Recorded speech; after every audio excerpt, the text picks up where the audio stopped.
Hi అండి. Welcome back to our channel Nandu's crazy family vlogs. ఎలా ఉన్నారు అందరూ? మేమైతే బాగున్నాము. మీరు కూడా బాగున్నారనే అనుకుంటున్నాను. ఈ రోజు ఏంటి పూజ అనుకుంటున్నారా? ఈ రోజు తొలి ఏకాదశి కదా! సో దానికోసమే ఈ పూజ అండి. మీరు కూడా పూజ చేసుకుంటున్నారా? ఈ రోజైతే నేను వెంకటేశ్వర స్వామికి పూజ చేసుకుంటున్నాను. శుక్లాంబరధరం విష్ణుం శశివర్ణం చతుర్భుజం ప్రసన్నవదనం ధ్యాయే సర్వవిఘ్నోపశాంతయే ఆగజానన పద్మార్కం గజానన మహర్నిశం అనేకదంతం భక్తానాం ఏకదంతముపాస్మహే గురుబ్రహ్మ గురువిష్ణు గురుదేవో మహేశ్వరః గురు సాక్షాత్ పరబ్రహ్మ తస్మై శ్రీ గురవే నమః ఆపదామపహత్తారం దాతారం సర్వసంపదాం లోకాభిరామం శ్రీరామం భూయో భూయో నమామ్యహం శ్రీరామ రామ రామేతి రమే రామే మనోరమే సహస్రనామ తత్తుల్యం రామనామ వరాననే.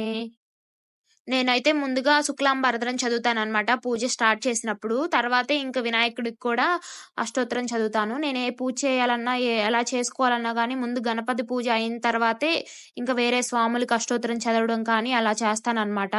మీరు కూడా నాలాగే ముందు గణపతిని పూజిస్తారా? కామెంట్ సెక్షన్‌లో కామెంట్ చేయండి. ఈ రోజు తొలి ఏకాదశి కదా! మీరెలా పూజ చేసుకుంటున్నారు? నేనైతే ముందు వినాయకునికి పూజ చేశాను. ప్రసాదాలు కూడా గారెలు, పొంగలి, వడపప్పు, పానకం, ఇంకా పేలపిండి అంటారు కదా! మీ సైడ్ ఏమంటారో నాకైతే తెలీదు. మా సైడ్ అయితే పేలపిండి అంటారు. ఇంకా పేలపిండి ఇవన్నీ ప్రసాదాలుగా అయితే పెట్టేశాను. ఇంకా వెంకటేశ్వర స్వామికొచ్చేసి అష్టోత్తరం చదువుతున్నాననమాట. వెంకటేశ్వర స్వామికి వెండి పూలున్నాయి. మా అమ్మమ్మ వెండి పూలు తీసుకున్నారనమాట. ఇంకా వెండి పూలతోటే నేను స్వామివారికి అష్టోత్తరం చదువుతున్నాను. పేలపిండి అంటే ఏంటో అనుకున్నారు. మన ఇంట్లో జొన్నలుంటాయి కదా! వాటిని ఫ్రై చేశామనుకోండి పాప్‌కార్న్ లాగా అవుతాయన్నమాట. వాటిని మనం మిక్సీ పట్టొచ్చు. కొంచెం బెల్లం, కొంచెం యాలకులు అలా వేసి మిక్సీ చేసి పౌడర్‌ని ప్రసాదంగా పెడతారు.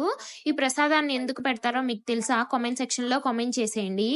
అసలు తొలి ఏకాదశి అంటే ఏమిటి? దాన్ని తొలి ఏకాదశి ఎందుకు పిలుస్తారో మీకెవరికైనా తెలుసా? నాకైతే కొంత వరకే తెలుసనమాట. అంతా తెలుసని నేనైతే చెప్పలేను కానీ, మీకెవరికైనా పూర్తిగా తెలిసుంటే నాకు కామెంట్ సెక్షన్‌లో కామెంట్ చేయండి. మా అమ్మ కానీ, మా అమ్మమ్మ వాళ్ళు కానీ నాకైతే ఎలా చెప్పారంటే, స్వామివారు యోగ నిద్రలోకి వెళ్తారు. ఆషాఢ మాసంలో వచ్చే ఏకాదశిని మనం తొలి ఏకాదశిగా పిలుచుకుంటాము అనైతే నాకు చెప్పారు. ఇది ఎంతవరకు కరెక్టో మీరు కూడా నాకు కామెంట్ సెక్షన్‌లో కామెంట్ చేసి చెప్పండి. ఫైనల్‌గా అయితే ఈరోజు ఇలా పూర్తయిపోయిందనమాట మా పూజ. నాకైతే చాలా నచ్చింది. ప్రశాంతంగా చేసుకున్నాను. పిల్లలున్నా కూడా ఇంత ప్రశాంతంగా ఎలా చేసుకున్నావని అడుగుతారో ఏంటో! మా పెద్ద బాబునైతే మా వారు చూసుకుంటున్నారు. మా చిన్న బాబుని మా అమ్మమ్మ చూసుకుంటున్నారు. సో, అందుకే పూజ నేనింత నీట్‌గా, నిదానంగా చేసుకోగలిగాను. నాకెప్పుడైనా కానీ పూజ చేసుకుంటే నిదానంగా ఇలా ప్రశాంతంగా చేసుకోవాలి అనిపించిద్ది. హడావిడిగా ఆ పని, ఈ పని చేస్తూ చేసుకున్నామనుకోండి అస్సలు సంతృప్తిగానే ఉండదు నాకైతే. మీకెలా అనిపించిందో కామెంట్ సెక్షన్‌లో కామెంట్ చేయండి. అలాగే మన ఛానెల్‌ని సబ్స్క్రైబ్ చేసుకొని పక్కనే ఉన్న బెల్ ఐకాన్ అయితే క్లిక్ చేయండి.